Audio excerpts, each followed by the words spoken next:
live button. So let's wait for the stream to fire up all across the fruited plains of the internet. Before we go ahead and get started, we've got to make sure the tubes are working. And we're trying a different tube connector today. So hopefully it works better than the last 2 days because it was not so good these last few days. But hopefully we're going to be coming in loud and clear all throughout the program. It looks like it's working, which is great news. Let's go ahead and get started, shall we? Hello, my friends, and welcome back to yet another episode of Watching the Watchers Live. My name is Robert Gouveia.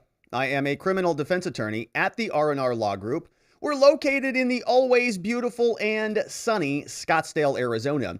And today, my friends, we're talking about deleted. We're talking about individuals who may have been in very important positions of power who nuked certain information. We're going to ask ourselves about this fellow right here. Of course, his name is Jim Baker. We talked about him yesterday all day, or for the big part of the first segment at least, because the story is he is now fired from Twitter. He has resigned from the FBI, and he's somebody who may have deleted or tampered with some evidence or done something not so good on his way out because he's got a lot of evidence, some people say, that he sort of may have an interest in covering up. We'll have to talk about it. So that's going to be the first segment.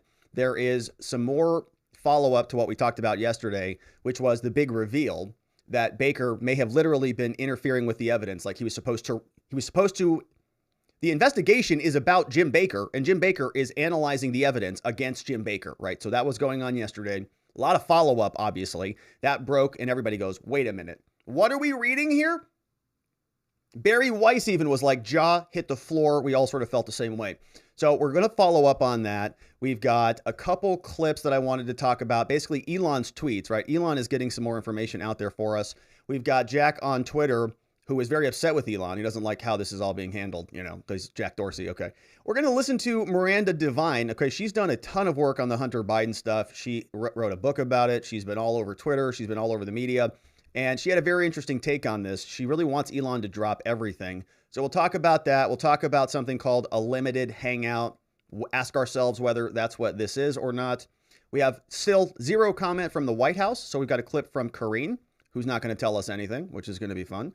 We'll see what the Republicans are saying about this. Jim Jordan's upset. James Comer's upset. Ron Johnson's upset.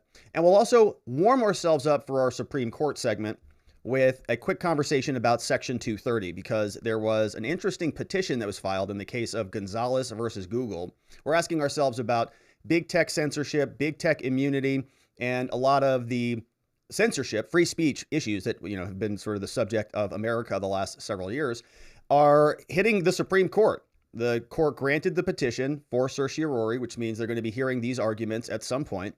And Hawley, Josh Hawley, a senator, sent in an amicus brief. And so we'll take a look at some of that stuff so we can see how this debate is shaping up. Then we're going to jump into a little bit more heavy lifting out of the Supreme Court and ask ourselves about the election clause, because this is a very interesting clause, pretty important one, because it governs our elections. That's right. And we really had a lot of issues with the elections clause back during the last election when different parts of the government were making changes to the elections. So, for example, you would have the executive branch who would sort of say, uh-oh, COVID emergency, we got to change something. Or you'd have some judge somewhere because some Secretary of State filed a lawsuit, right? The judge would say, oh, we got to give her, the Secretary of State, exactly what she wants. She works for the executive branch. Neither one of those people is the state legislature, right? Neither one of those, the Secretary of State is in the executive. The judge is in the judiciary. So why are they making all these changes to the elections when the Constitution says the legislature is the one that governs the time, place, and manner? And so we've got to ask ourselves about this. So the Supreme Court had oral arguments today. This is kind of a complex case, and so I only selected a couple bits from the questioning of the plaintiff. This is Mr. Moore, who is suing Harper. We'll get into all the procedural history and how all of this works. But it is a very interesting provision that we'll break down. We've got clips from Justice Thomas. We've got Roberts. We've got Ketanji, Brown, Jackson, and Justice Sotomayor, who are all going to be part of that segment. And Sotomayor gets into it with this gentleman, and it's a lot of fun. She says, oh, well, it's easy to make your arguments when you're just rewriting history, sir. And he says, well, Judge, I'm not rewriting history. And this guy's super smart. He's sort of giving it back to her. So it'll be a lot of fun. Then in our final segment, we have a very interesting motion that was filed. In this case, this, of course, is Enrique Tarrio. He is allegedly the founder of the Proud Boys, also allegedly a seditious conspirator who is set for trial very soon. And how's the stream looking? I'm checking in on the stream. I'm seeing some people who are saying it's no good. I'm seeing other people say it's good. So I'm trying to diagnose. Hopefully it's all good. Yeah, Albion says, okay. All right, everybody says good. All right, so this guy is Proud Boys, and he's got trial coming up, and they filed a motion to dismiss, and this is a juicy motion to dismiss. This one is saying that the government prosecutors, okay, Enrique Tarrio wants to call this witness. It's actually a law enforcement officer. Enrique Tarrio, thank you, everybody. Okay, awesome, it's good. Enrique Tarrio is saying that I have this very important witness, this key witness who is critical to my case. He's going to come in and exonerate me. He's going to say that I was communicating with him about our plans and about everything that we want to do. And he is being pressured by the prosecutors to not testify. Okay, the government is essentially, Tarrio's lawyers are saying the government is telling his witness that if they testify, this person, that they're going to charge him with a crime. It's kind of insane. So it's about a 12-page motion to dismiss. Trial is right around the corner. We know that the Oath Keepers already got convicted for seditious conspiracy, right? These are the insurrectionists that are going to wreck America. And they've got another trial for new insurrectionists on the third week of December is when I believe it is. So we'll get into that. And as you can see, my friends, we've got a lot to get to. And if you want to be a part of the show, the best place to do that is over at watchingthewatchers.locals.com. We have an amazing community over there. They are chatting away. Bonnie says they just arrested another Rhode Islander today for January 6th. Yeah, they're not going to be done. I mean, this is going to go on for quite some period of time. We've got Georgia Peaches in the house. Uncle Shane says, no, the stream's fine. There's just some ugly dude on your screen. Yeah, thanks. We have Tony says, yeah, everything's good. All right, so Locals is chatting away. And it's a great place to be. We did a morning stream this morning, and so we do some, member stuff, and we hang out, do our walk and talks. It's a great, great vibe. So go check it out, watchingthewatchers.locals.com. All right, and so let's get right into business today. Because we got to talk about this fella. Jim Baker, the ex-FBI, now ex-Twitter employee. Some people are suspicious. People think maybe he deleted some evidence before he got the boot from Elon on his way out of Twitter. Now, yesterday, we spent a lot of time on this show talking about this release, this saga. The conversation was between Matt Taibbi, Barry Weiss, and others. They dropped this as a supplemental to the Twitter files, and they said, holy moly, the person who's reviewing the evidence is actually Jim Baker. Why is that a problem? Well, Jim Baker is the person who we have questions about his actions. So it's like the person who is in trouble is investigating himself. It's insane. Now, to summarize this, we have a quick tweet. And Lee Fang on Twitter gave us this information. He says, Twitter's former top attorney, James Baker, who we covered at length here, was formerly an FBI attorney who passed on fake dirt from the Hillary campaign, right? We covered all of that. That was the Michael Sussman trial. That was Hillary Clinton colluding with Perkins Coie, which is where Michael Sussman worked. He was getting material from Fusion GPS and from Christopher Steele, the Steele dossier. All of that was given over to James Baker. He was at the FBI back then. And he was actually called as a witness in this trial. Michael Sussman was acquitted of all charges because DC is a corrupt jurisdiction, but they know that. That's why they play there. So he was involved in all of that. Now, all of this went over to Baker at the FBI. Baker didn't do anything about it. And they shoved that hoax down America's gullet. They allege that a secret online portal between Russia's Alpha Bank to Trump, right? He was the basis of the whole collusion, the whole thing. So Eric Weinstein on Twitter says, I can't believe what I'm reading. So let's go slow. And to be honest, right, this was a pretty big shock when we heard this yesterday. We know about Jane Baker. We know about Michael Sussman. We know about Steele. We know about Twitter, all of the censorship. We were living it. I mean, we were literally streaming when all of this was going on. So we are not surprised by a lot of this. A lot of other people are shocked. They go, how the heck, what's all this censorship about? But we have been living it. But Weinstein, you know, I'm sure is up to speed. He's as shocked as we are on this. Everybody's shocked on this. He says, hold on a minute. The FBI's former attorney was hired by previous Twitter management, okay? And he was the one vetting the files that were given to Taibbi and Weiss that might reveal FBI collusion. And the new owner, Elon, wasn't told any of this? He says, what the heck? And Elon responded to that. He said, only discovered this on Sunday. All right, well, that's interesting. Kind of a pretty big problem, right? It would be like if I was getting investigated by the state bar. They said, Rob, you committed a really big problem here. We think there's a conflict of interest. We think you might have done something wrong. We're going to have to look at your stuff. And I'd say, okay, that's fine. Why don't I come to your office and I get access to all of your computers and all of your materials, and I'll tell you exactly what you need of mine, and I'll just give you what you need, right? You have a lot of questions for me? Perfect. I'll give you exactly what you need, but you can't ask her anything else, and it's going to be perfectly honest. Trust me. It would be insane, right? That would never happen. So Elon says only discovered on Sunday. Now, my issue with this is not like a boneheaded mistake. James Baker is a lawyer. My understanding, he's a lecturer at Harvard, figures. And he's also former FBI general counsel, now Twitter general counsel. Lawyers are beat into their heads about conflict of interest. Okay, this is not like a joke.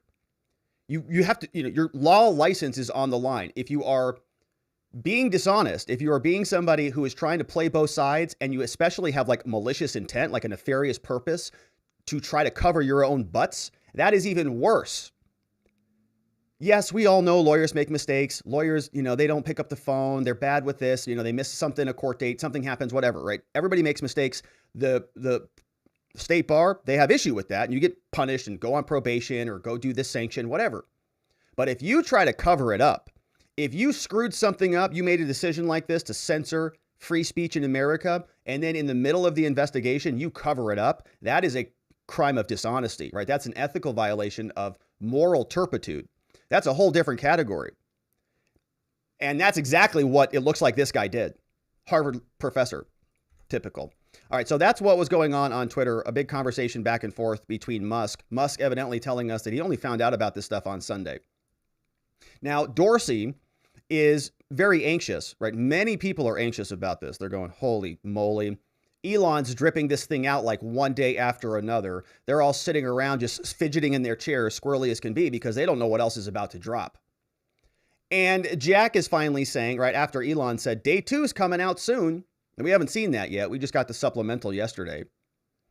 Jack, the former CEO of Twitter, the guy who was basically in charge while a lot of this was going on, who could have shown everything to us, but who actually was there when they made the decision to boot Trump and to nuke all of the free speechers off the platform.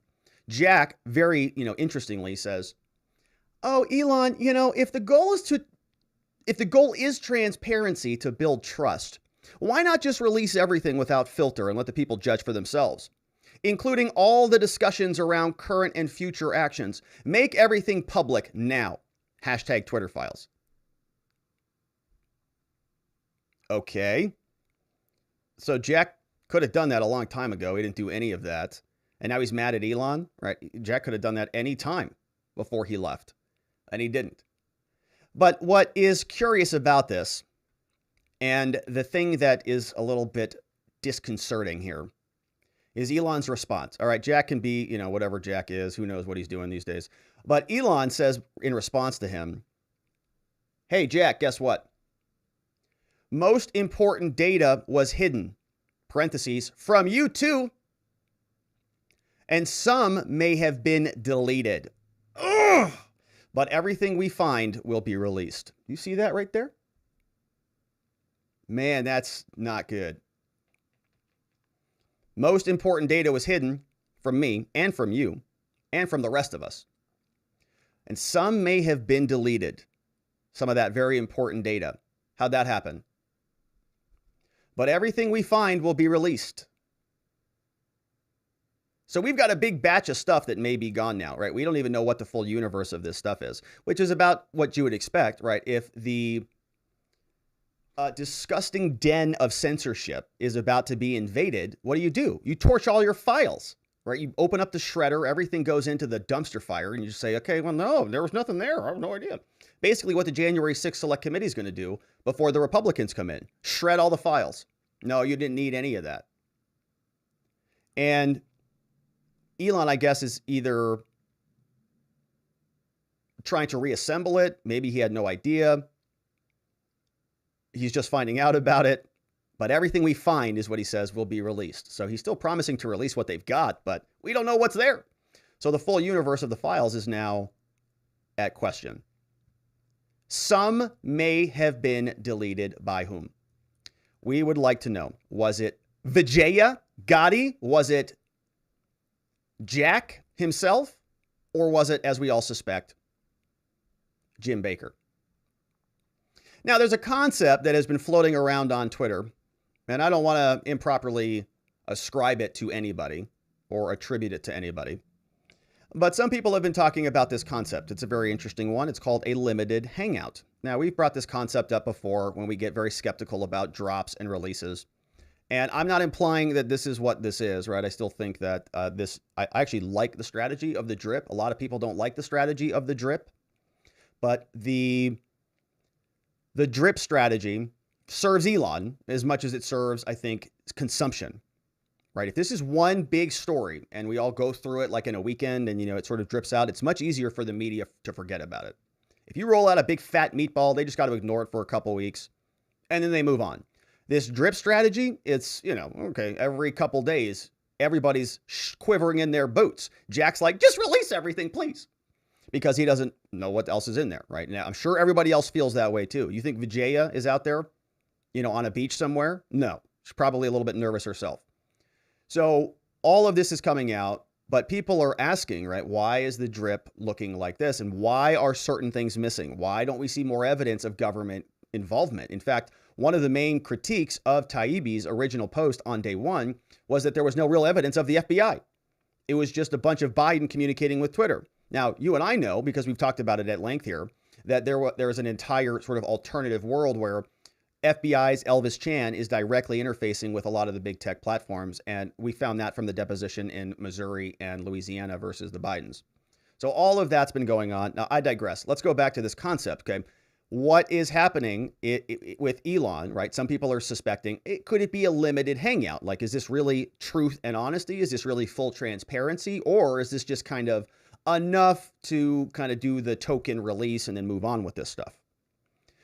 People are also asking about Elon's contracts. This is something we talked about this morning at our member live, where it was brought up. Elon's got a ton of government contracts, right? He's got to be highly intertwined with Starlink, and he's got to be invested with, all sorts of military officials and all this stuff, right?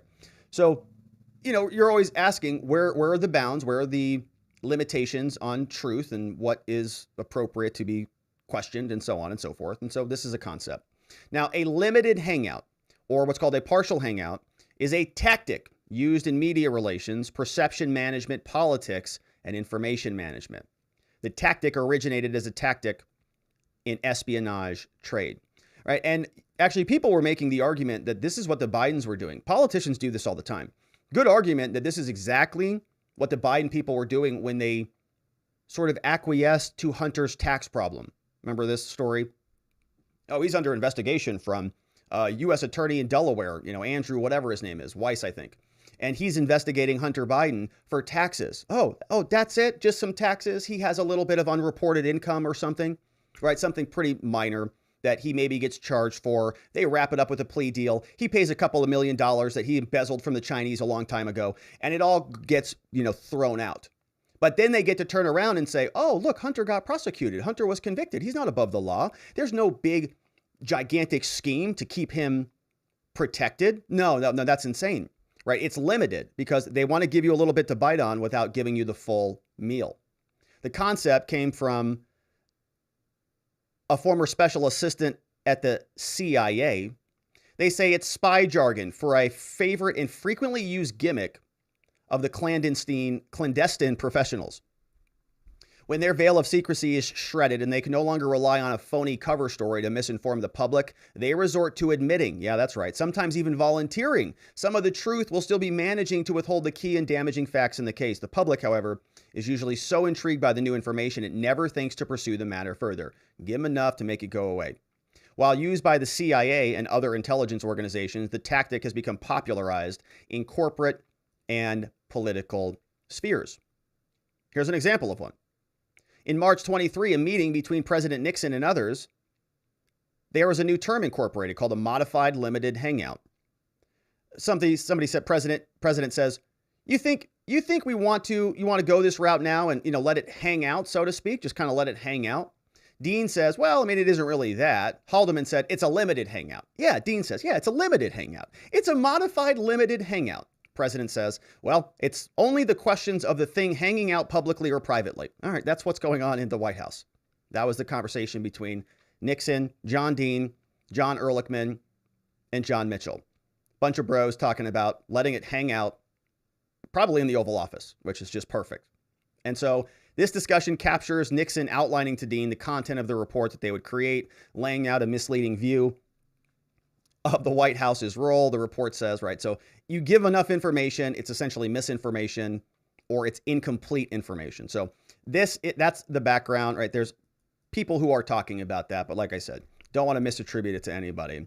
That being said, let's listen to Miranda Devine. Miranda Devine is on Twitter at Miranda Devine. Definitely worth a follow if you're interested in this stuff. And of course you are, everybody is. Miranda is being asked by Tucker about her take on this. Now that some of this stuff is revealed. Okay, many people, Miranda, Garrett Ziegler, we have Julie Kelly, others have been doing work on this story for years now. And it hasn't really gotten attention until Elon dropped 44 billion buckaroos, bought the company and made it all public. Now they've got some spotlights, right? Literally, we talk about the big, beautiful spotlight. There's one on it now, thanks to Elon's 20 million followers. So Miranda, what are you seeing and how does it fit with what you know to be true? Miranda, thank you so much for coming on. What do you make of this?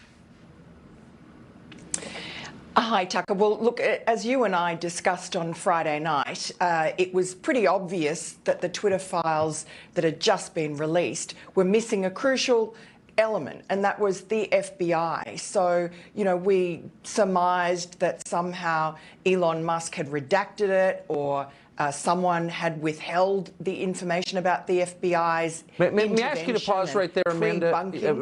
Miranda, you were the only person who said that, actually. It wasn't me, it was you. You were the first person. You took a look at those documents and you said, someone has taken out the incriminating stuff. And I think you were the only person to catch that. So I just think you deserve credit for it. Thanks. Well, so the FBI, we knew, had pre-bunked to the social media platforms our story. Before it came out, they told them to expect a pile of Russian disinformation, and Twitter was told by the FBI, we know from Yoel Roth, to expect that it would be in October and would probably refer to Hunter Biden. So we knew that there had to be something about that at Twitter, and yet there wasn't in the Twitter files. And it was pretty obvious who was suppressing that information, who was the person with the biggest motive. It was Twitter's top lawyer, James Baker, who, as you just said, had been the top lawyer at the FBI, the quarterback of the FBI Russia collusion scandal. And he had to leave the FBI because of that. And lo and behold, he shows up at Twitter 5 months before the 2020 election. And lo and behold, very convenient, one little element did come out in the Twitter files Friday night. It was this one email that had the date and time removed from it, very peculiarly. All right, and I want to show you that email just so that we have it for full context. This was entry number 28 from Matt Taibbi. And he said here, this is when former Deputy General Counsel Jim Baker, again, seems to advise staying the non-course because he says caution is warranted, right? And this is from a set of emails where they're having debates about what to do. Should we censor the Hunter Biden story? Should we keep, Kayleigh McEnany nuked? What about James Wood? Should he stay nuked? We have this new policy we're trying to create on the fly. What do we do? So Baker responded and he said the following. He said, I support the conclusion that we need more facts to assess the materials were hacked. Blow this up a little bit. He says, however, it's reasonable for us to assume that they may have been hacked and that the caution is warranted. He says there are some facts that indicate that the materials may have been hacked, while there are others indicating that the computer was either abandoned, that the owner consented to allow the repair shop to access it for at least some purposes. He says we simply need more information. Now, this is kind of hysterical, obviously, because the laptop had already been in possession of the FBI at this time. They already had it by the time all of this was happening. So presumably, Jim, if he had any contacts over there, he is an ex-FBI person. He should be able to validate whether it's true or not. FBI thought it was true enough to hang on to it for whatever reason. They didn't tell him about it. They didn't tell him about any of this stuff when he was meeting with Michael Sussman, when they were trying to do any collusion stuff. Oh, actually, that was many years before. But you get the picture, right? He's in the same circle. Now, on this, as we're going to hear from Miranda, there's nothing else on this. This is just a paragraph, right? This is just a big block of text. So why is that? Why are we not seeing, headers, emails to and from, date, timestamps, all sorts of other things? Because in some of the other releases, we have that. Actually, not on that one, but here, right? Here's another one where we have a little bit more details. Now, what looks like is happening is Taibbi is just, summarizing the notes. He's sort of like typing a Word document of everything that he's seeing. I sort of envision, everything like spread out across a table, thousands of pages of Twitter censorship materials. And he's just going through it and sort of typing his notes. Okay, 2020, 1014, NY Post, Hunter Biden laptop article, boom, privileged and confidential. He's writing the notes and he's going through another email. He says, this is garbage. This one's garbage. All right, nothing in this one, nothing here. And he's just summarizing everything. And then he's, publishing literal screenshots from that for all of us. But we get more detail on some of this stuff, like copy, CC, Yoel, Roth, R. Summers. We get some dates, 10/14, 2020. On another one, there's a little bit more details here. This actually looks like it might be a screenshot from an actual email. Okay, you see that one there. Elaine Ong Sato, Ops Analyst, Global Escalations Team. Hi, Carolyn. Looks like an actual screenshot from an email. Whereas the other one just looks like a summary. Like literally a summary. And so people are saying, well, that's weird. Like, why is that? Is Jim Baker in there, taken out? Is he whiting out the emails? Is Jim Baker nuking the timestamps? What's going on? So let's go back now to Miss Devine. But it was from James Baker, and it was weighing in on the decision on the morning of October 14, 2020, a few hours after our story came out. And there was James Baker weighing in on the side of censorship. Right. No surprise. Amazing. And as you said at the very outset, this is not just a story about free speech on social media. This is a story about the corruption of the FBI, federal law enforcement. And you were absolutely right. Miranda Devine, vindicated once again. And Tucker, look, Elon Musk needs to let all the information out. Let us all see it. No more of this curating and holding back. No, it's ridiculous. I appreciate it. Tucker Carlson, no, it's ridiculous. Thanks for coming on, Miranda. All right, so interesting stuff. Now, we are going to check in with the White House. The White House, of course, they've had 2 days now, several days to comment on this, and we'll see what our friend Karine Jean-Pierre has to say for us. Right after we talk about our friends over at 4patriots.com, there's a story about a tree branch. It hit a power line in Ohio in 2003, and it shut down, a single tree branch shut down 21 power plants. Around 100 people died. Now, we have a power grid, as you know, that was designed in the 1800s. Even the White House sees it. They're saying 2/3 of the grid are at least 25 years old. So they recently announced billions of dollars, of course, to update it. And how long will that take and what will it actually do? Who knows? That's why having your own solar power supply is more important than ever. With a Patriot Power Generator, you get a solar generator that doesn't install into your house because it's portable. Look at this. You can take it with you, even use it inside.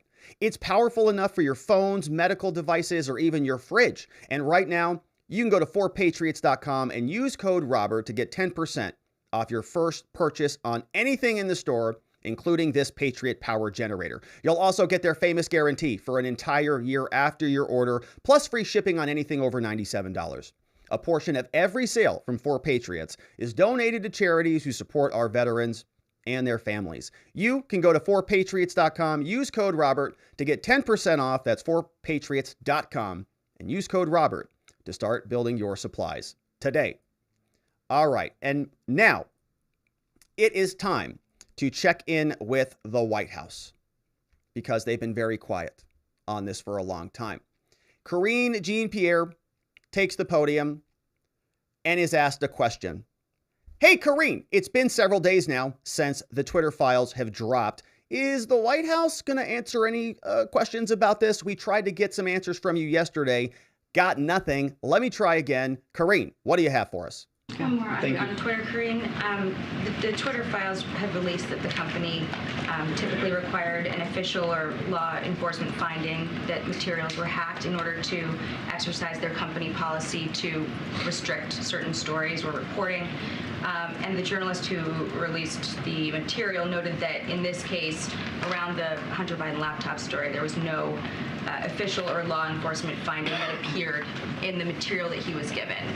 So my question to you is, did anyone from the Biden team communicate to Twitter that this material was from or this reporting stemmed from hacked materials? Are you talking about the campaign?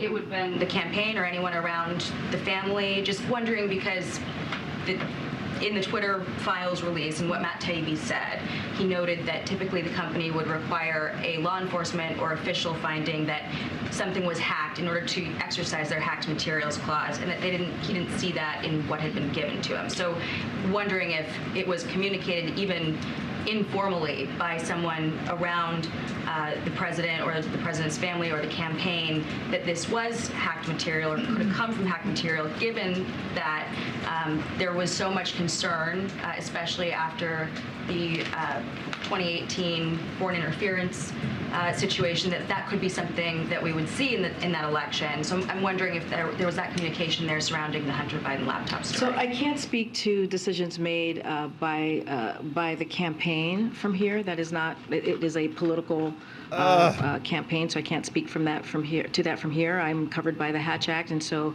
I'm just not going to comment on the question that you're asking me. But what I can say more broadly is, of course, it's up to these companies to make their own decision about the content on their platforms and to ensure content follows their own standards and policies. But I'm just not going to comment on a decision that was made during the campaign. Yeah, can't comment on that because it's kind of a bad revelation if she has to admit it. They knew that the Hunter Biden laptop was real. They knew it wasn't hacked material. They knew that it was abandoned property that had been properly lost and was newsworthy, but they censored it anyways, and she doesn't want to talk about it, obviously. So the White House is just not going to comment on it, right? This is the Barry strategy, which is not a bad strategy, which is exactly why Elon needs to keep talking about it and to keep dripping this stuff day in and day out, because the White House is just going to continue to ignore. And we'll see how far it goes, right? We'll see what other drops Elon, Matt, and Barry have in store for us. But let's see what the Republicans have to say. The White House is going to stay quiet about it. The Republicans are not. Jim Jordan says that this is pure censorship from the Biden administration. And he says when the Republicans are in charge, they're going after it hard. Yeah, well, even last weekend, I guess he's still looking at the emails that are going to Taibbi and that are going out to the public. So talk about the fox watching the hen house here. I mean, come on. So remember, this guy was the chief counsel at the FBI 2016, 2017, when they were spying on President Trump's campaign and President Trump. And then, of course, he goes to Twitter, and he's the counsel who's making the decision. Oh, it's reasonable to assume that the Hunter Biden story, just days before the most important election we have, it's reasonable to assume, convenient. He said, that that's a hack and leak operation from the Russians, and which we knew wasn't. And then, of course, now he's yeah, the FBI had the hard drive over there. Doing this over last week, and then, of course, he was fired yesterday. So this just shows big tech, big media, big government working together to keep information from we the people. That's the problem. And what I'm committed to doing, what the members of the Republican members on the judiciary are committed to do, is get into the FBI's role in all this, those weekly briefings they were doing with big tech on the heels of that letter from 51 former intel officials that said it was a Russian disinformation operation. Baloney. They knew it was baloney, and yet they were doing these briefings. So that's the big problem. So, right, Stephen Chen was the FBI agent, literally, weekly meetings. This was confirmed by Twitter. Yoel Roth was the individual who said, yeah, in his declaration responding to an RNC complaint that was brought over censorship, said, yeah, we have weekly meetings with the FBI. That was before the election even took place, right? They were censoring and colluding. The government was colluding with big tech before the election to censor political enemies. Yeah. And Jordan says that the Republicans are going to go after it. Now, we've got another clip here from James Comer. He says that they have already jumped in on this. Of course, Elon's Twitter files dropped. And what's the next step? What are the Republicans going to do? James Comer says they're not waiting around. Elon released the goods. There's names in them Twitter files. And Comer said, I've already sent the letters out. The Twitter files, I think, have shifted. Was working to push this election in Biden's favor and get this story off social media, not just Twitter, but Facebook as well. What does that mean for your investigation come January? Bottom line, these are more lies by Joe Biden. Go back to the debate when he squarely denied that laptop was Hunter Biden's. He continued to lie by having his campaign and the Democrat National Committee demand to social media companies, both Twitter and Facebook, that this was Russian disinformation. I mean, that's a big lie. Now, we have to ask ourselves, why is he so concerned about the laptop? He lied directly. Okay, and he referenced that letter from the 51 so-called intelligence officials. He could have asked his son. He could have just picked up the phone and called Hunter and said, hey, Hunter, is your laptop, is this story real? What is this? But he didn't do it. Instead, he referred this over to 51 intelligence officials. What kind of a parent would do that? The answer is because the laptop proves even more lies spoken by Joe Biden, especially when it comes to not just his knowledge of what his family's shady business dealings were, but his involvement. And the most concerning thing to me over all the laptop, and this is a long list of potential crimes by his family, the most concerning thing is where they were, when I say they, I'm talking Hunter and Joe, were working with the CCP to try to get China's foot in the door on the American energy industry.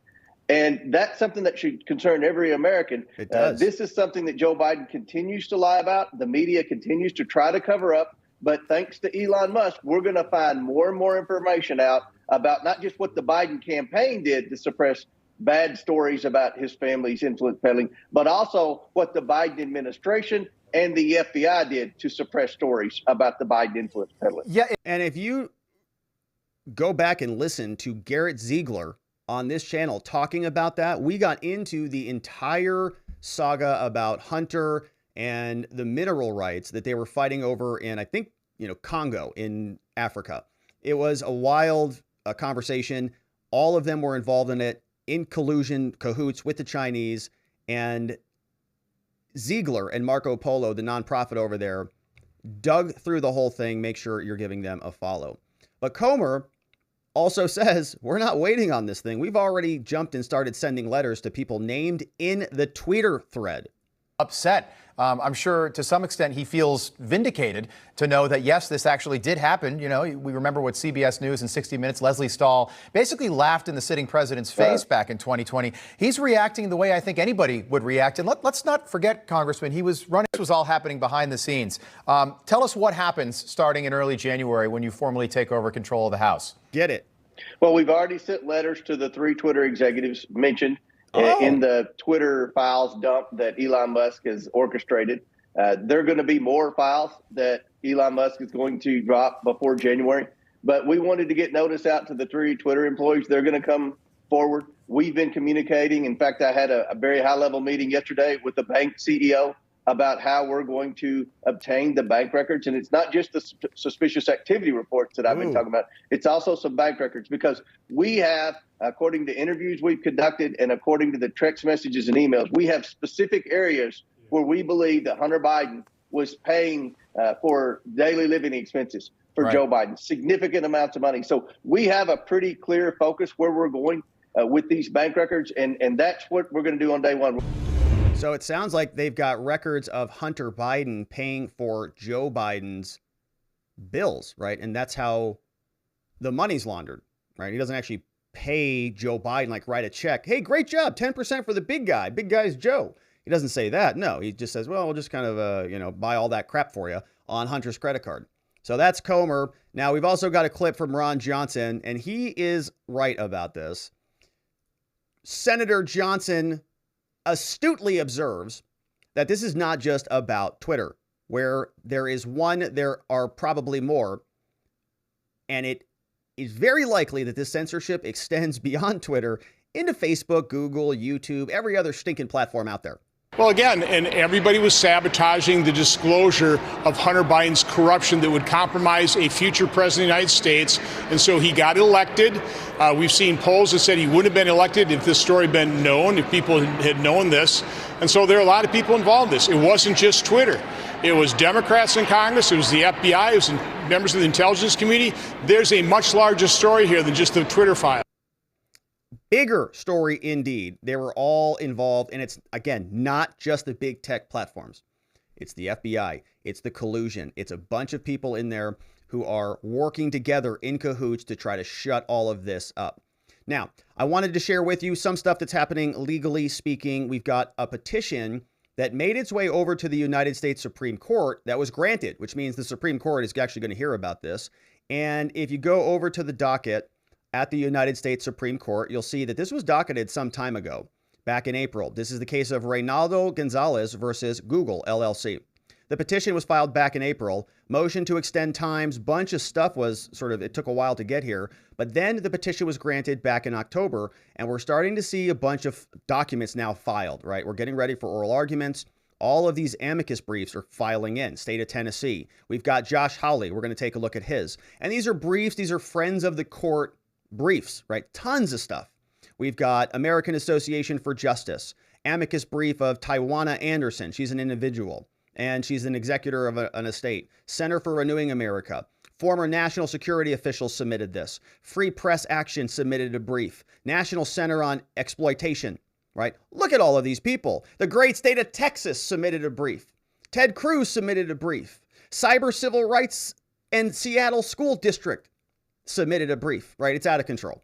All right, so let's take a look at what this case is about. Obviously, people are very interested. This is a petition for a writ of certiorari submitted into the United States Supreme Court. Case is Reynaldo versus Google. And the question presented is about Section 230. We're talking about Twitter censoring. We're talking about Facebook censoring. A lot of people are asking about the law and what can be done about this. Hawley, Cruz, Texas, many others are diving in. The question at the Supreme Court is about Section 203C1. This is the act that immunizes all of big tech, Google, YouTube, and others. This appeal is up on a recent appeal. 3 different cases are landing at the Supreme Court at the same time. Now, the question, the big important question about Section 230 is, does Section 230 immunize online services when they make targeted recommendations of information provided by another information content provider, or does it only limit the liability of those online platforms when they engage in traditional editorial functions like deciding whether to display or withdraw with regard to the information? Okay, so let's break that down. There are 2 things that are happening on these platforms. One, let's say Twitter, for example, to just make it simple for explanation purposes, they're a content provider. Now, if they allow certain things on or off the platform, people argue that they are becoming editors, right? That they are editorializing. They're not like the telephone anymore. The telephone, you just pick it up, you can call. Nobody's censoring or saying what you can say on the telephone. It's just a conveyance. When the big tech platforms, when they start putting roadblocks up, are they now acting as editors? And if they are acting as editors, are they immune?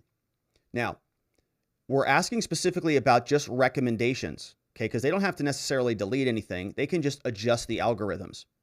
And so the parties here are different estates. They're all suing Google, several directly related cases.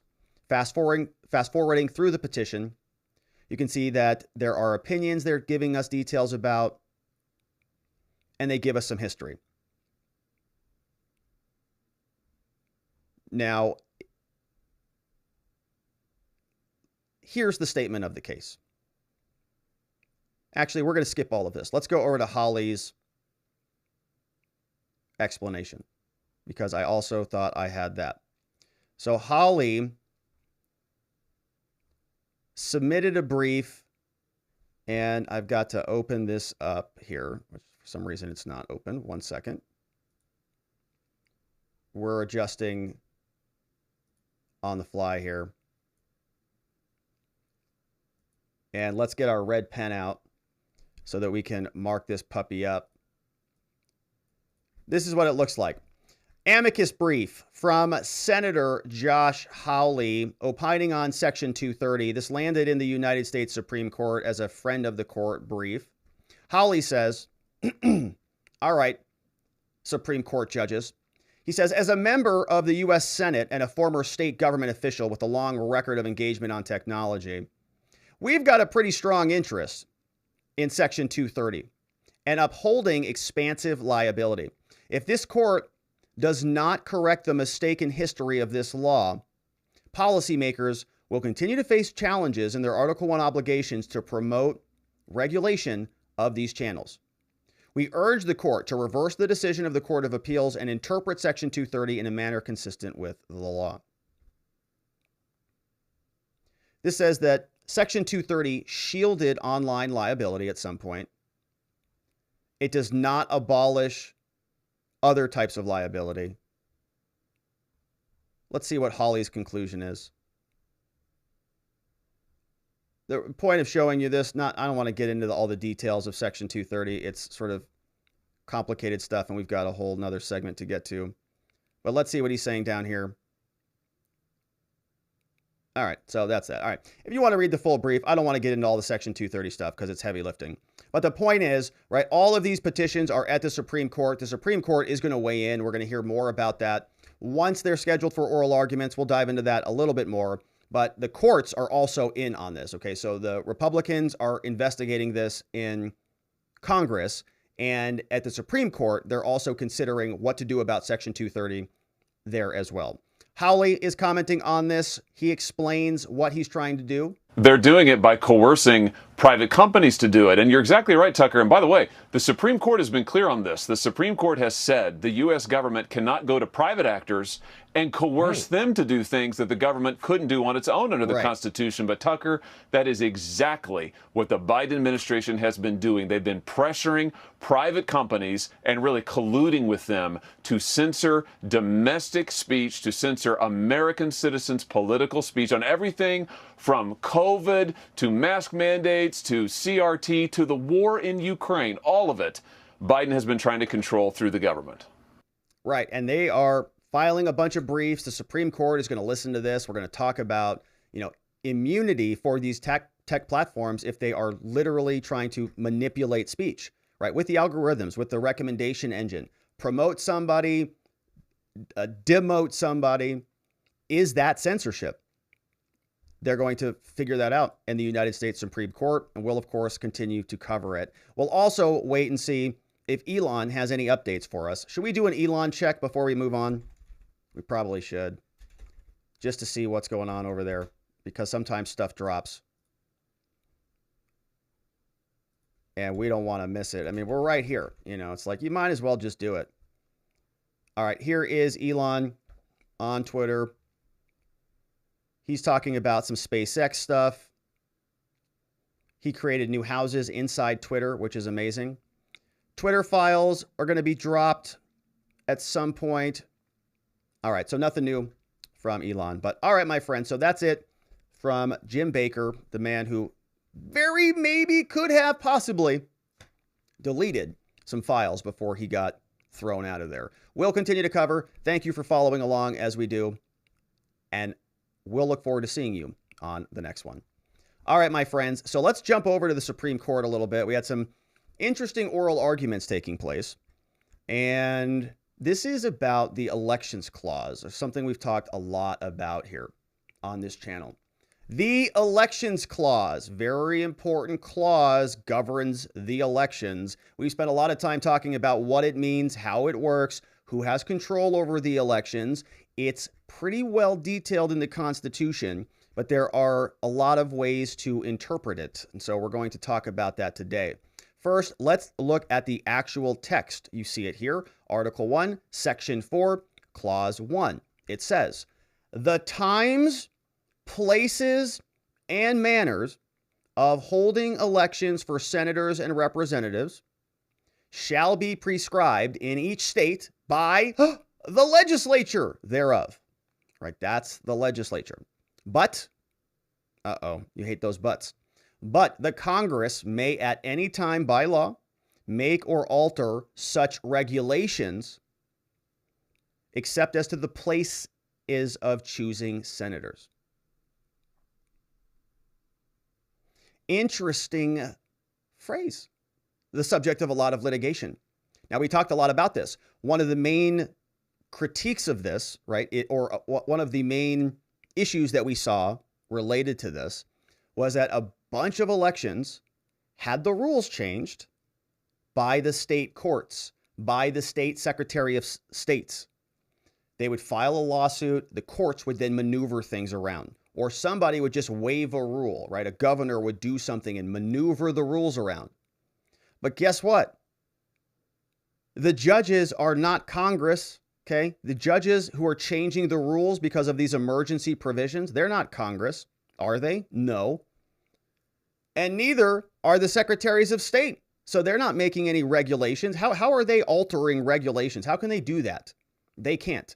The only people, right, according to this theory, that can actually adjust the time, place, manner, the manner of holding elections, the time where the vote takes place, the location, all of that stuff, is the legislature, right? The Secretary of State can't just decide that COVID is very scary, and so suddenly we need a bunch of ballot boxes all over the place.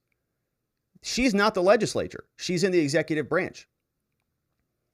So it feels pretty obvious to me. Now, we spent a lot of time talking about this, and all of the courts sort of laughed it out because there is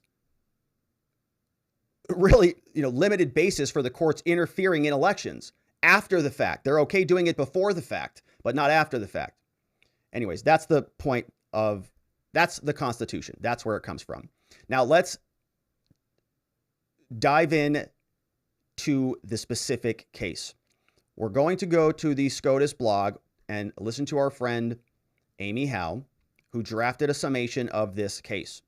She says, in the high-stakes election case, justices will decide the validity of the independent state legislature theory, right? In other words, that is the provision saying that the state legislature right here is the only body that can actually make adjustments to the laws.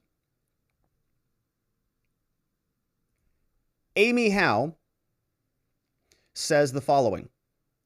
The Supreme Court will hear oral argument on Wednesday in a case that UCLA law professor Richard Hassan has called the 800-pound gorilla of election law. Yeah, we covered a lot of this back then. I was very upset that the courts were manipulating the rules because of my COVID. The case is called Moore versus Harper. We're going to listen to oral arguments on it in a minute. It's a test of the independent state legislature theory, the idea that the Constitution gives state legislatures nearly unfettered authority to regulate federal elections with little to no interference from state courts, because they're not listed in there. They're not on there. Depending on whether the justices agree with the theory and how broadly they interpret it, it has the potential to upend federal elections by eliminating virtually all oversight of those elections by state courts. Meaning they can't just change the rules willy-nilly however they want. There's two provisions that this comes from. We just read both of them. Proponents of the theory argue that under the plain text of those two clauses, just plainly reading them, as we just did, state courts are not authorized to supervise how the state legislatures run elections for Congress or the president. Critics argue that neither clause was ever understood, including at the time of the founding, to confer such unchecked authority on state legislatures, right? So we're going to hear from only one side today, which is the people who are bringing this challenge, the people who are advocating for the independent state legislature theory, because the justices actually, kind of articulate the opposing arguments against them. So we'll let the judges do it. Supreme Court, they say, has never endorsed this theory, but it did make an appearance in Bush versus Gore. Antonin Scalia and Clarence Thomas set out that his view that the state court's recount conflicted with the deadlines set by the state legislature and thus violated the state legislature's authority under Article 2 Electors Clause. Absolutely right. 100% right. Because it's ridiculous. If the court can just change and just modify the election however they want to, then the Constitution has no meaning, because it doesn't say that they have that authority at all in this plain text.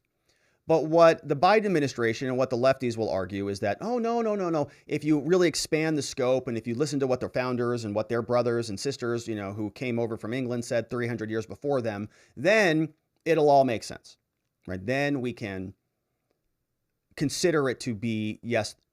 In other words, they're saying that this definition also includes the courts and it also includes the executive.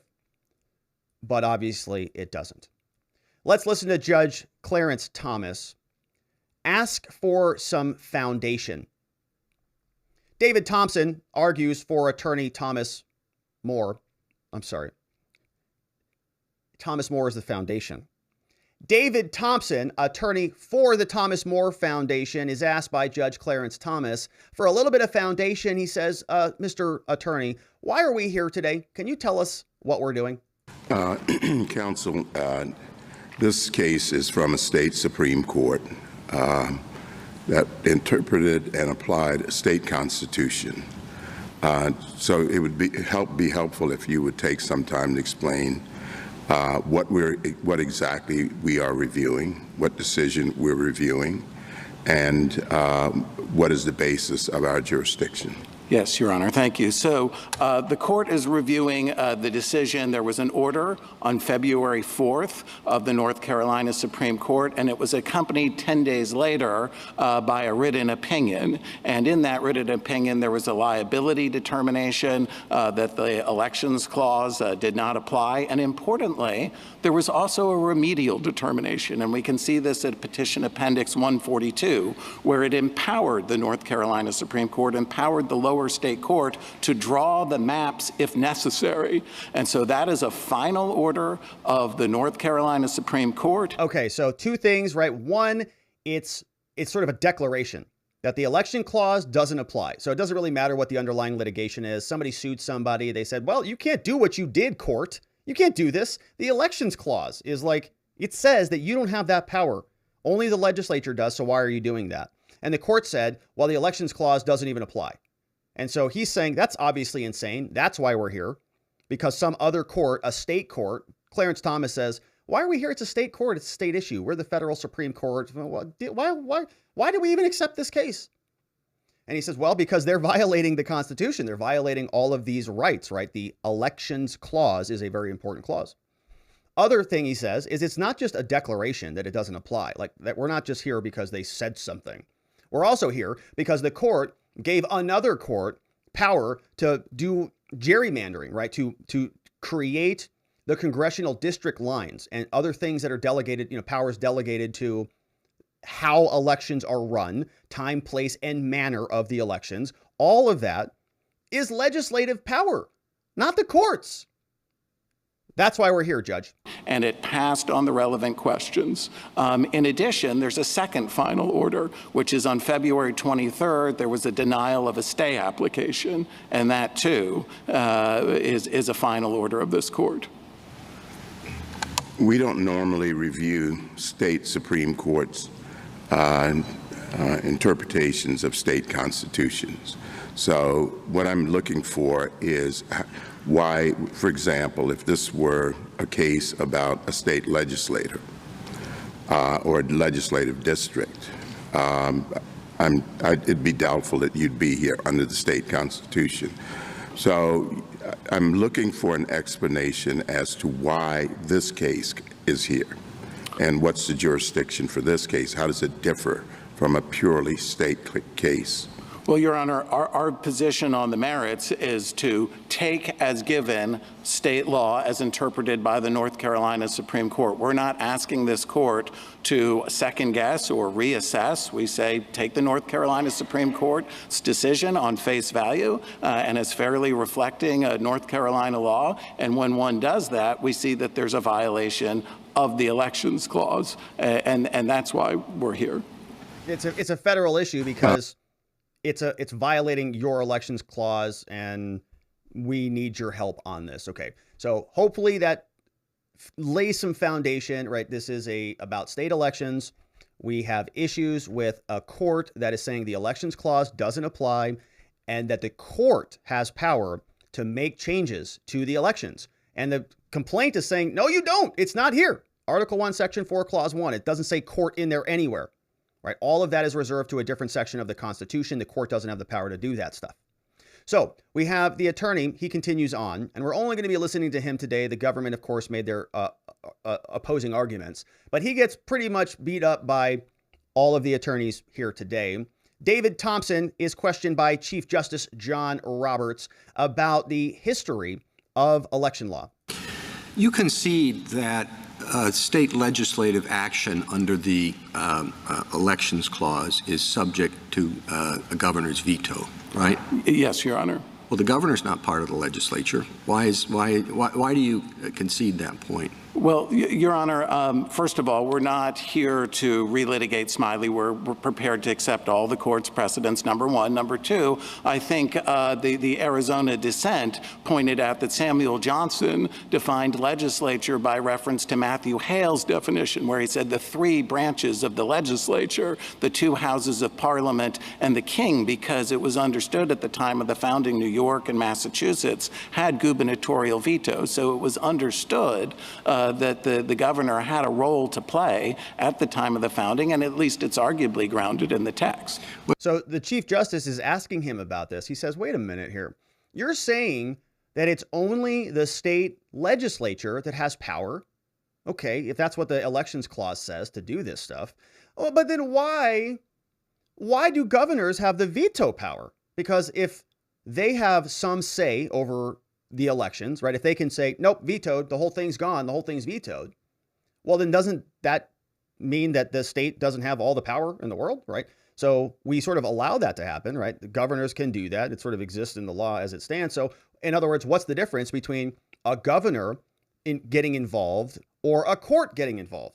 It seems like we allow governors to get involved. There's a lot of precedent for that, right? Well, given Smiley, if your concession doesn't undermine your position, doesn't Smiley? I mean, that's a pretty significant exception. You have otherwise a very categorical case, and it's sort of well with this one exception, but vesting the power to veto the actions of the legislature significantly undermines the argument that it can do whatever it wants.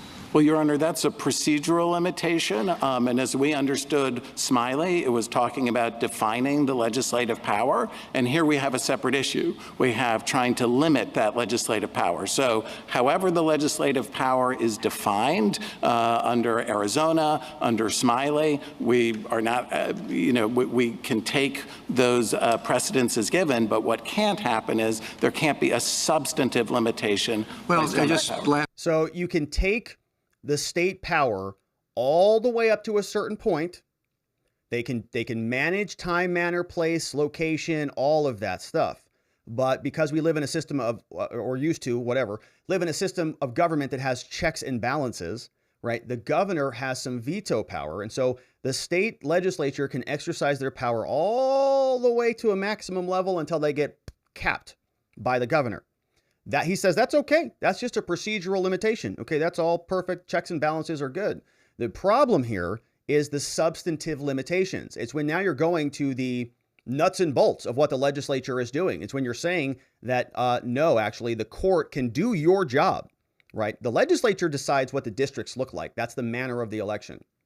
But if the court does that, That's not a procedural limitation. That's not just saying, oh, we're checking your power. No, you can't do that. Or I have some sort of mechanical response. No, it's the opposite. It's saying we're doing that now, right? We're just going to take that over and we're just going to draw the districts ourselves.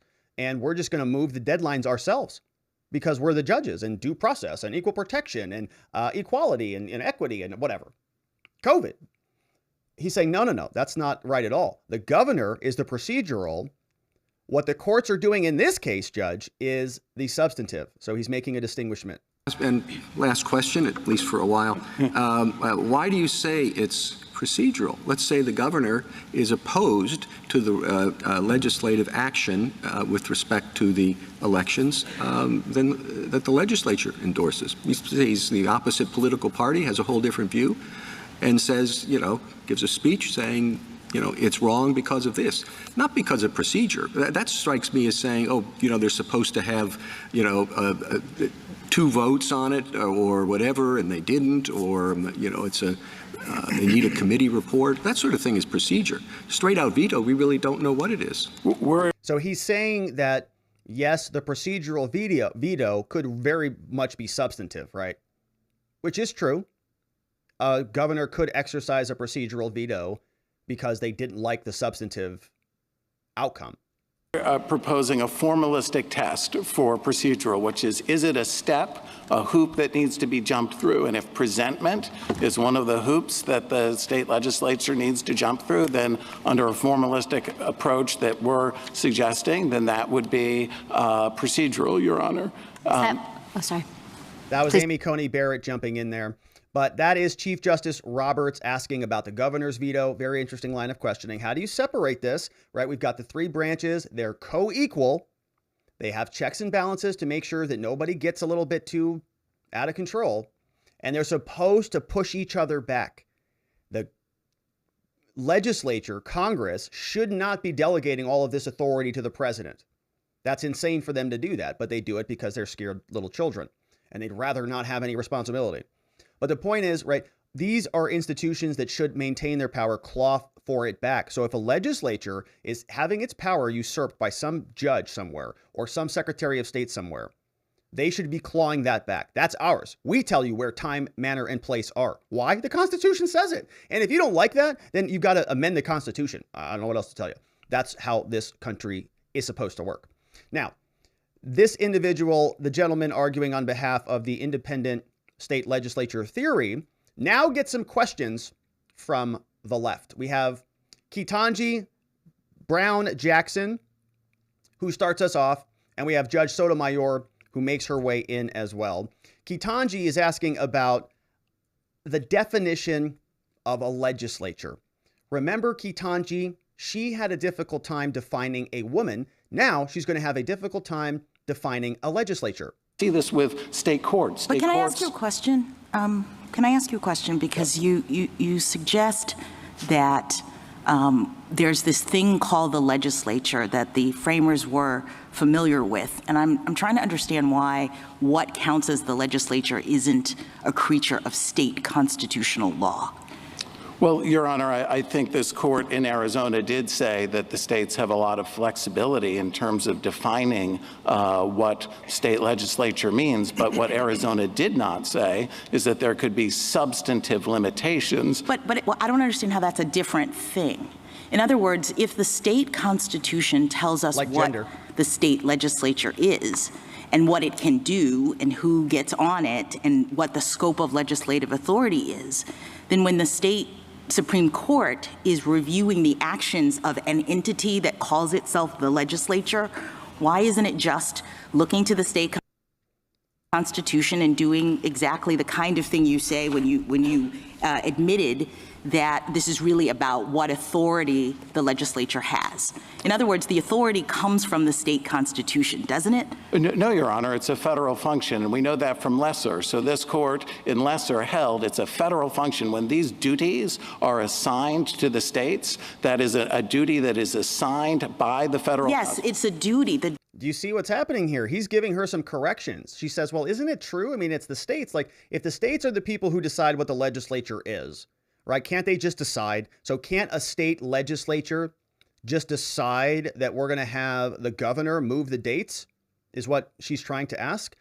Or can't we just have the Secretary of State be delegated that power by the legislature, or the judges can do it too. They can say, a state can say our legislature is really all three branches. And so we all work together on elections, right? That way they can manipulate it however they want to. And Mr. Thompson is saying, Ketanji, no, this is not up to the states. It's in the federal Constitution.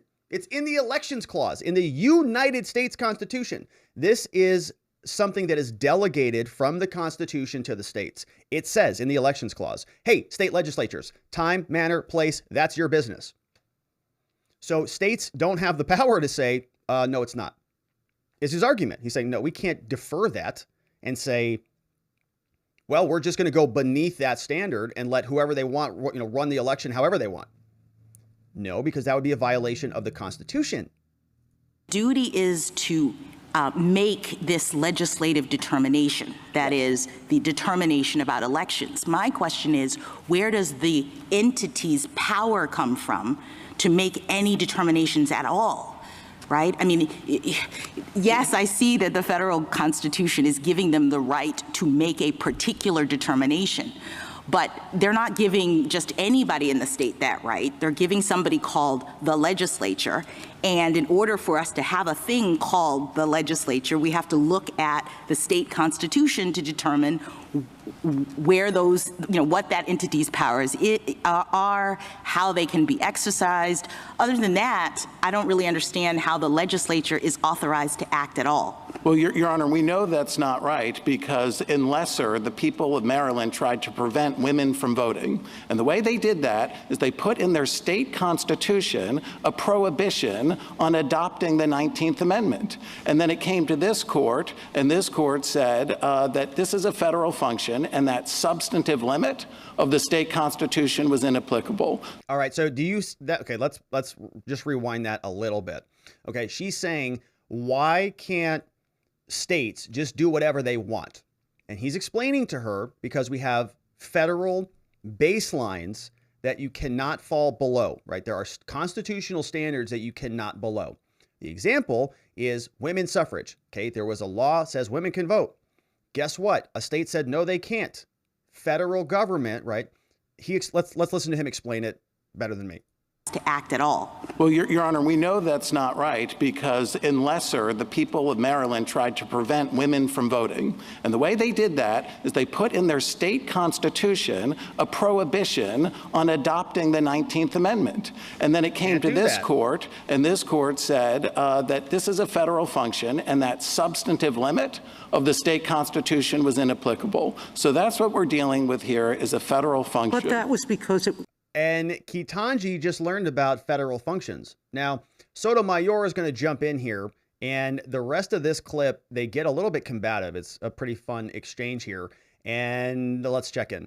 So that's what we're dealing with here is a federal function. But that was because it violated the federal constitution, not because it violated the state constitution. But let me go back to what I don't fundamentally understand about this case. I would have liked an answer on that one. The text of the Constitution of the Election Clause says, the legislature in each state shall prescribe the time, place, and manner of elections. Yeah, we read it. We know that before the founding, at the founding of the Constitution, decades after, and even to today, that state constitutions have regulated time, place, and manner. We have the voice votes. We have one constitution that set elections at the courthouse and not in the county where the legislature wanted it. We have laws about voice votes as opposed to ballot votes. It seems to me that if I'm a textualist and I read that the legislature in each state shall prescribe the time, place, and manner of elections, that your argument would have to be that you can't regulate, the state constitution can't regulate that.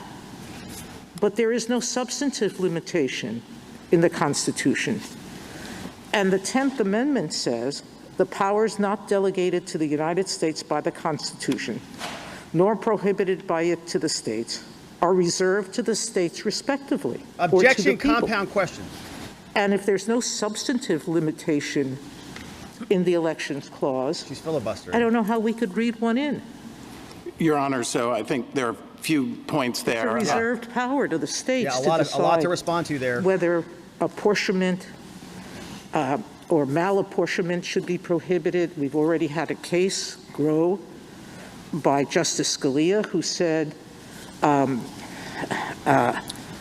was perfectly okay for a state constitution to prohibit malapportionment. Under your theory, the state constitution shouldn't have been permitted to do that substantive thing. So explain it to me. Yes, so let me start with where Your Honor started, which was with the history. And we read the history very differently than my friends on the other side, because they point to 16 constitutions early in the founding of the Republic that they claim regulate federal elections. 5 of those relate to transitional governments. There was no state legislature, so it would have been impossible for the state legislature to adopt the first rules, and by their own terms, they were schedules that faded away once the state legislature had been elected. Okay, so the government is now trying to rely on something called legislative history, or really constitutional history, right? It's not even like legislative history. It's like United States history. What is the Constitution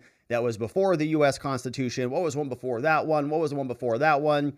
They don't like that the current Constitution, the one that we cherish and revere, is referencing this section that says legislature. So they go, okay, well, we don't know how to define that word. He says it's pretty clear. It's the Congress. The other side, the government, says we're not real sure what it means. So let's go find a bunch of other garbage. They go and they find 16 others of these things. And they say, well, legislature sort of did mean the governor, or it sort of did mean the courts, especially for elections. And he's saying, yeah, but those are all irrelevant. Those were transitionary governments. Those were like different, territories that were then working their way up through a new land and then working itself up into the United States, right? Colonies into the United States. So it's totally irrelevant. Now, Sotomayor doesn't like that history lesson that he is giving to her, and listen to her interject again. Then that leaves 9 which say that have regulations relating to... There were only 13.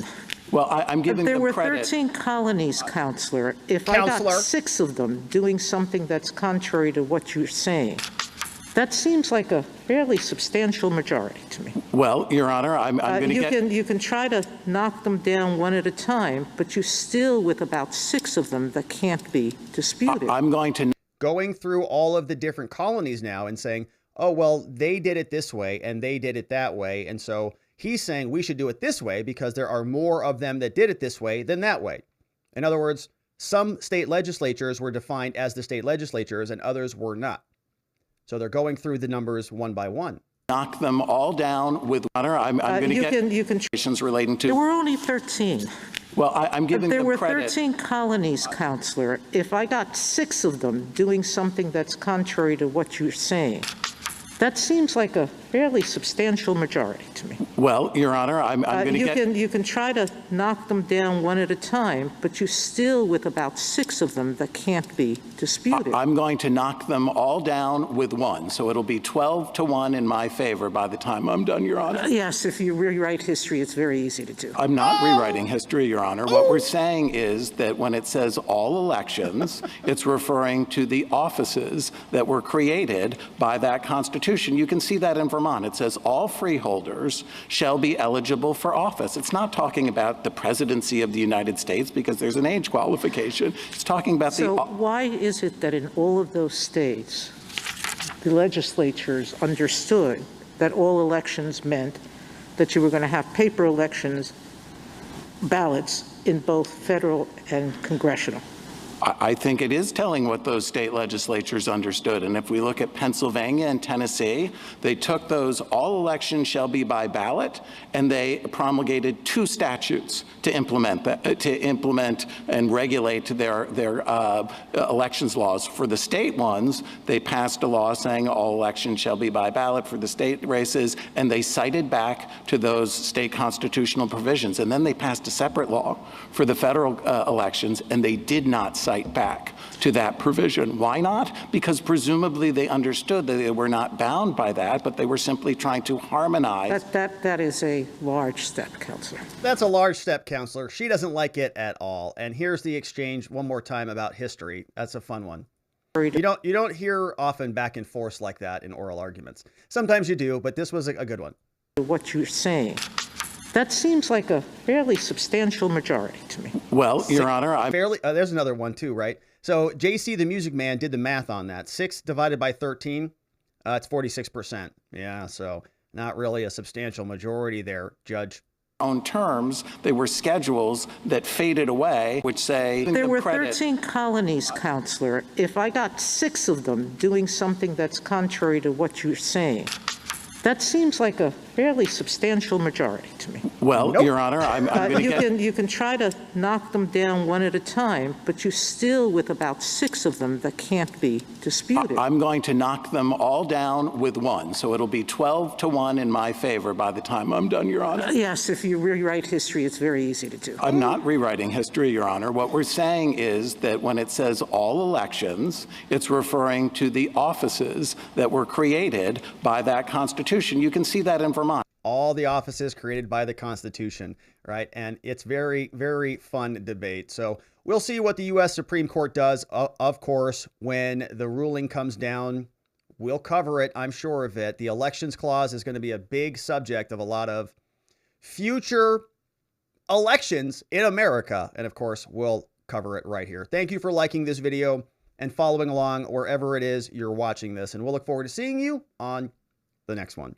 All right, my friends, we've got one final segment before we wrap it up on the day. And did you see who swung by in the house?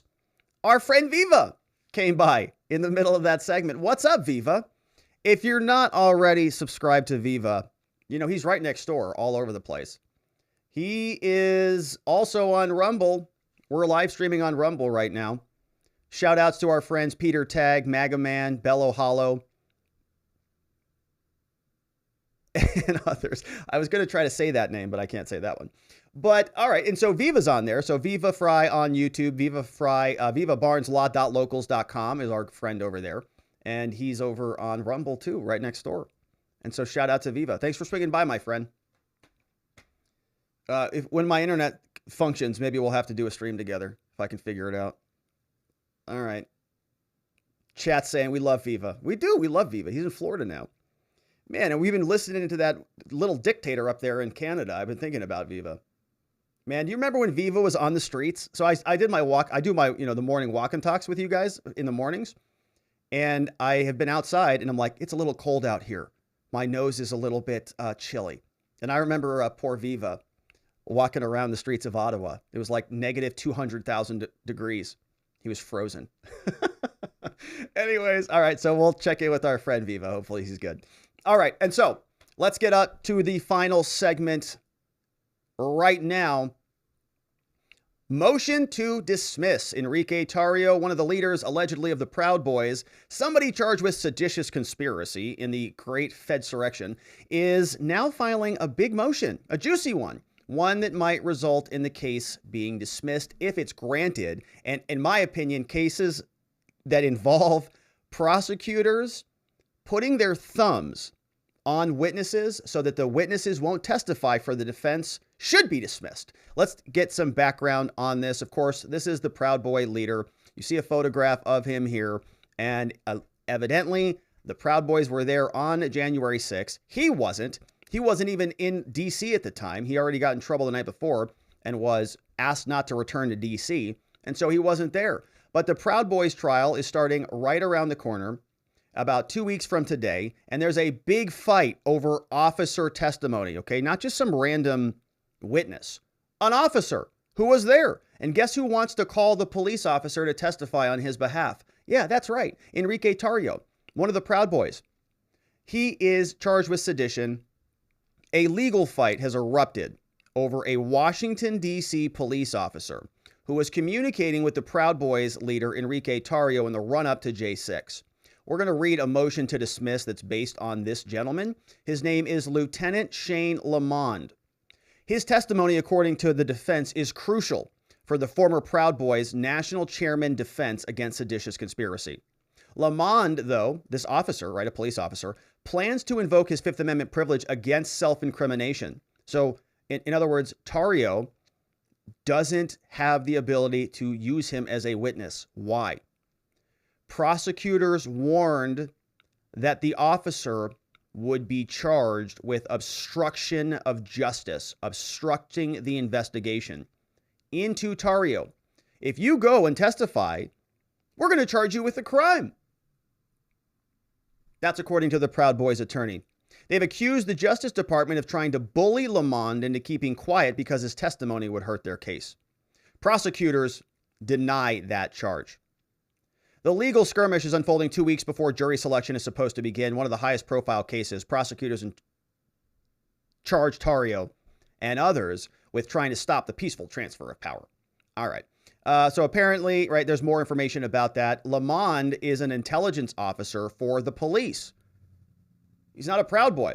He was responsible for monitoring groups like the Proud Boys when they came into Washington. Tario regularly communicated with Lamond before the Proud Boys came to the Capitol. Why? To discuss the purpose of the trip, the agenda, and the location. So it's very hard to have an insurrection if you're telling the cops where you're going to be. But that's evidently what happened. So let's take a look at the filing, the motion to dismiss. Enrique Tarrio files a motion to dismiss the indictment if the government does not immunize a very key witness, a police officer called Lieutenant Shane Lamond. Tario wants him to come and testify on his behalf. He's got information he says will be useful to his defense, and the government is trying to stop him from testifying, according to the defense. 11-page document filed out of the U.S. District Court for D.C., of course. The government is prosecuting Enrique Tarrio along with several other Proud Boys. The case is called Ethan Nordine. Defense lawyers for Tario write. They say, "Dear Judge, Defendant Tario, through counsel, we are here respectfully requesting an order dismissing the indictment if the government prosecutors don't give immunity to our key defense witness, Shane Lamond. Lamond has substantial exculpatory information to provide regarding Tario and most, if not all, of the co-defendants in this case. But the government claims that Lamond is under investigation. Oh, they just hang that out there. You're under investigation, sir. So if you say anything, we might and will use that against you. And that you're in danger of being prosecuted for criminal charges. And what does that do? It forces him to invoke his Fifth Amendment right, and it prevents him from testifying at trial. The government refuses to seek use immunity, right? They could give him just immunity for this. And Tario has a constitutional right to that testimony. It's exculpatory. He's got it, but he can't get at it. He can't exercise his constitutional rights to do so. The defense says that the government began its investigation in this case on J6.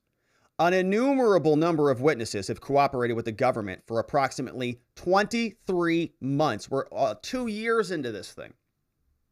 The government has interviewed multitudes of witnesses, executed numerous search warrants, analyzed terabytes of data, forensic experts, and all sorts of stuff. But during the past 2 years, the investigation included the production of millions of pages of discovery, countless phone records, data dumps, thousands of videos, embedded CHS informants, confidential human sources. But there was no clear evidence of Lamond engaging in any illegal activity. The government was informed by the defense months ago that they wanted to call Lamond. At no point was Lamond in danger of being prosecuted until now, on the verge of trial. You're kidding. On the eve of trial, the government contacted the lawyer for Lamond And they informed that lawyer that Lamond's actions might be considered obstruction of justice into Tarrio's investigation and that he may be prosecuted. Can you believe these prosecutors? Ugh! Waiting until now, writes the defense, is a tactical decision by the government to prevent Tarrio from exercising his constitutional right to a defense. Knowing that Lamond's testimony would exonerate Tarrio at trial, they're depriving him of his rights. And preventing him from testifying violates Tarrio's Sixth Amendment right, and if they decline to immunize him, the case should be dismissed. We learn more about Lieutenant Lamond. He's a highly decorated 22-year veteran of law enforcement. Sounds like a very credible witness. He served as an intelligence officer. His specific duty was to interact and communicate with various groups of varying political orientation that he visited with in Washington. So he's a Fed, right? He's an undercover individual. Tarrio communicated with Lamond before every trip. He informed Lamond of the purpose of the trip, the agenda, and the location. So the Proud Boys are saying, oh gosh, we're really excited to go insurrect America. But before we get there, to take over the Capitol building, let me communicate to a 21-year veteran, 22-year law enforcement veteran who actually works in D.C. The Proud Boys respected law enforcement, and unlike Antifa and BLM, they did not call to defund the police. They did not torch cars, destroy police property, attack police officers, riot, loot, destroy property. Tarrio informed Lamond of the Proud Boys and their J6 plans. To wit, says that they would not be wearing their colors, to protect themselves against being attacked by Antifa. They had been attacked previously. They know their colors. They planned to be present to watch Trump's speech. Tarrio planned to speak at the rally. They planned to protest the results of the election. And later that night, they planned to party with plenty of beer and babes. Rock on, bros. Beers and babes after a little insurrection. Perfect. Lamond was in communication with Tarrio during the time period of and concerning some of the key events alleged in the indictment. Lamond would provide exculpatory testimony negating Tarrio's alleged criminal intent. He didn't intend to go do any of this. We are unaware of any conceivable reason, writes the defense, particularly given that Lamond has been cooperating with the government for approximately 2 years, and after a review of voluminous discovery in this case, why the government might still be investigating Lamond in connection with this case. Man, everybody else got charged. Why not Lamond? Oh, that's right. He's going to be a key witness. That's really bad for them. They say that Tarrio has a right to call witnesses. Obviously, Washington versus Texas, 1967 case. You've got a right to present your own witnesses and establish your defense. It's called due process of law. Prosecutorial discretion and judicial actions aimed at discouraging defense witnesses have been found to have deprived them of their Sixth Amendment rights. Where the government prevents exculpatory witness from testifying, the conviction may be subject to reversal, and there's all sorts of additional case law here, cited out the wazoo. But where the government improperly threatens criminal prosecution to prevent the witness from testifying, the government, the courts, the judge typically has two choices. You can do one of two things. Either grant use immunity under the law or dismiss the case, okay? We need him to testify. We need immunity for this one particular use. Otherwise, you've got to dismiss the case. Courts typically employ a two-factor test when determining whether to present the government with a choice. Whether the government has forced a potential witness to invoke his Fifth Amendment right through misconduct, like threatening him with charges, conferring immunity, or doing something else, and whether his testimony is material. Okay, so was he suppressed inappropriately, and is his testimony critical? In another case, they do some analysis, and we finally arrive at the argument. Tarrio's defense says as follows. We have subpoenaed Lamond to testify. In Tarrio's defense. Now, we understand that Lamond is going to invoke his Fifth Amendment right. His lawyers are communicating that to him based on the government's representation that he's still under investigation and facing possible criminal prosecution. So it very likely went from Lamond's defense lawyer over to Tarrio's defense lawyer. Now it's making its way into this motion. The government has not provided any specific details other than what we've talked about the multi-year investigation into Lamond. Not to us, and to the best of our understanding, not even to Lamond's lawyers. His lawyers don't even know what they're poking around about. But it is especially curious that after these past 2 years, and with Lamond's full cooperation, the government has still not completed its inquiry. We're not aware of any contention by the government that Lamond has not fully cooperated or completely. It's not reasonable to expect any additional evidence is going to come out from this guy. And if they've got more evidence, they should bring an indictment against him. It's been 2 years. So therefore, upon reason and belief, we say the government confirmed as recently as December 1st that Lamond's position remains a subject of investigation. We understand that the government has informed Lamond's counsel over the summer that he was a target, and they have not agreed to offer him any immunity. Lamond's counsel told us he's going to invoke, and the government's actions therefore violate his due process rights, meaning Tarrio's. They've got some anticipated testimony. So if this guy were to come in, is his testimony material? Is he going to be useful? The court wants to make sure that if they're going to grant him this very special thing called immunity, that he's going to be useful in the trial. And they say, yeah, he is. They say Lamond is a highly decorated intelligence officer of the Metro Police, the MPA. He was charged with the duty to communicate with, befriend, and learn everything he can from various groups that are going to be visiting his jurisdiction. He's supposed to anticipate and react to their reactions. He established a relationship with the Proud Boys and other groups, monitored their movements, anticipated their actions, and knew the counteractions of other groups like Antifa and BLM. Lamond knew Tario personally, had interactions with him in person on November 14th, December 12th, and multiple other times leading up to J6. These communications were in person and via electronics. Communications were memorialized internally in the MPA, right, in the law enforcement agency, and Lamond, as per his training and established protocol, communicated this information up his chain of command. So he's reporting everything back up to the police. Tario and the Proud Boys absolutely respected and revered law enforcement. Unlike other groups that wanted to defund the police, they supported cops. Tario was not afraid of the police. Rather, he collaborated, cooperated, confided with them, and specifically did so with Lamond. He told Lamond his future plans, agendas, and the location of activities in D.C. But they're still insurrectionists, even though they're openly talking to the cops. After being stabbed and the stabbings of his brothers in the Proud Boys, Tario did not want to participate in any more violence. Tario wanted to get the Proud Boys message out without bloodshed or physical altercations. Tario clearly and accurately kept law enforcement informed of the Proud Boys' itinerary and expected law enforcement to be present during all activity to prevent any further violent attacks on the Proud Boys. Specifically, Tario told Lamond where he would be staying, where and when they would be marching, where and when he would be speaking, and how they would be dressed. Tario did this for the protection of his men, for the protection of the police, and most importantly, for the protection of the people. If he informed law enforcement via Lamond of his actions, the police would be mobilized to protect the people and keep people safe from the marauding hordes of Antifa. There were in-person and electronic communications with Lamond during and concerning key allegations in this indictment. Therefore, Lamond's testimony is relevant and material. It relates directly to the issues of Tario's intent, of his motive, and it's also exculpatory. Lamond's testimony is critical for Tario to receive a fair trial. There's a substantial likelihood that Lamond's testimony would exculpate him. If Tario planned a seditious conspiracy or a conspiracy to obstruct an official proceeding, would he tell his law enforcement his every move? Of course not.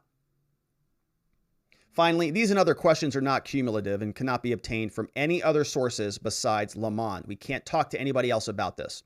So in conclusion, more than 22 months after the investigation began and just a few weeks before trial, this government apparently insists now that exculpatory defense witnesses are still under investigation, very conveniently, forcing them to invoke their Fifth Amendment right so that they can't testify. We can conceive of no reason why Lamond is still under investigation after all this time. Given his extensive witness cooperation, the numerous search warrants, copious discovery, forensic expertise the government has brought to bear in this matter over such a long period of time, no reason. Lawyers for other co-defendants in this case have similar experiences with the government intimating and pressing exculpatory defense witnesses. This tactic is a misuse of the government's power, and it's unconstitutional. If the government does not grant these witnesses use immunity for their testimony, Tarrio's compulsory process rights under the Sixth Amendment would be violated. You have the right to confront your accusers and to present evidence. That would deny him due process under the law. And so accordingly, Judge, we respectfully request that you dismiss this indictment. Get rid of the case. If they don't give us use immunity for Lamond, or in the alternative, compel them to give us that immunity. Great motion signed off by two lawyers, one named Sabino Wa-Oregwe out in Florida, and another one from Nayeeb Hassan, also out of Florida, the great free state of Florida. Great motion submitted on behalf of Enrique Tarrio, and we'll see what the court does about this. My guess is they're just going to write a big fat denied on it, and we'll see if they grant immunity or not. But the trial is coming up in about 2 weeks, and it is going to be an interesting one. We'll see what it looks like, but we'll continue to follow all of the J6 sagas. Thank you for joining us as we do, for subscribing wherever it is you're watching this, and we'll look forward to seeing you on the next one. All right, my friends, and we got to put Justice Thomas right back in the right spot. He got a little bit squirrely on us over there and jumped out of line. But all right, so he's back in the mind map in the appropriate spot. We covered a lot of ground today, my friends. We talked about the possibility that Jim Baker may have deleted evidence from Twitter on his way out. Ridiculous. Republicans unhappy about it. White House still not saying much about it. Questions about what the rest of the files look like. We'll cover all of that. SCOTUS has an election clause case coming up, and we'll see how they rule. And lastly, we talked about the Proud Boys. But now it's time to hear from you and to see what you have to say. I saw, I think, 1 or 2 super chats come in, and I'm very grateful for those. Let's pull those up on the screen before we jump into our after party. And our after party is going to be on the free speech platform. So we'll say goodbye to YouTube, and we'll say goodbye to Facebook, and we'll go back over to Locals, Twitter, and Rumble, of course. But I'm waiting for the screen to load. And of course, that takes me a minute or two to get my bearings straight. Here we have a couple super chats that came in.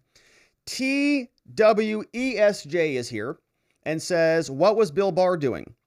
What was Bill Barr doing? Bill Barr, I don't know. I don't know what he was doing. At that time, Bill Barr, that would have been in the run-up to the election, 2020. Was Bill Barr even in office then? Didn't he resign before Trump ended his term? I don't remember when he resigned. Good question. I'm not real sure what he was doing. We have Viva who came by. Viva stopped by. Check out Viva's channel, of course. We love Viva. He says, thanks for the update on Twitter saga. Some seriously sketchy shit going on, and it's so much bigger than anyone truly appreciates. Oh my gosh. Brilliant comment, obviously, as usual, from the great Viva. Yeah, it is bigger than anyone truly appreciates. And I think that, you know, Viva, it's going to be very interesting to see how the bubble holds. Is the force field going to pop? There's a good force field. I mean, the mainstream media, you know, they've done a pretty good job of keeping a lot of this stuff outside, I think, of the mainstream zeitgeist for the last several years. Will they continue to do that? I don't know. Elon took away one of their major flagpoles, sort of like a game of capture the flag. Elon got Twitter. They're like, oh man, that's a big problem for us. That's going to be not good. Thank you, Viva. And my friends, make sure you're following Viva. He's also now on Rumble a lot. And shout out to Viva. I know that Ricada got a deal with Rumble, and these alternative platforms are really growing, which is awesome. And so make sure you're supporting the creators who are making that leap. Viva is leading the pack on that. So thank you, Viva. Geo, Mancy Games is here. Geo is here. Make sure you subscribe to his channel too. He's also on YouTube. And he is dropping a poop emoji, which, summarizes a lot of the feelings on some of the things we read today. Thank you, Geo. Hope you're well, brother. We have Chris Wolney says Lamond should sue his government for coercion. Yeah, it's he wouldn't get, he wouldn't have any success, but I understand your point. I'm sure he wants to testify, right? Could you imagine him?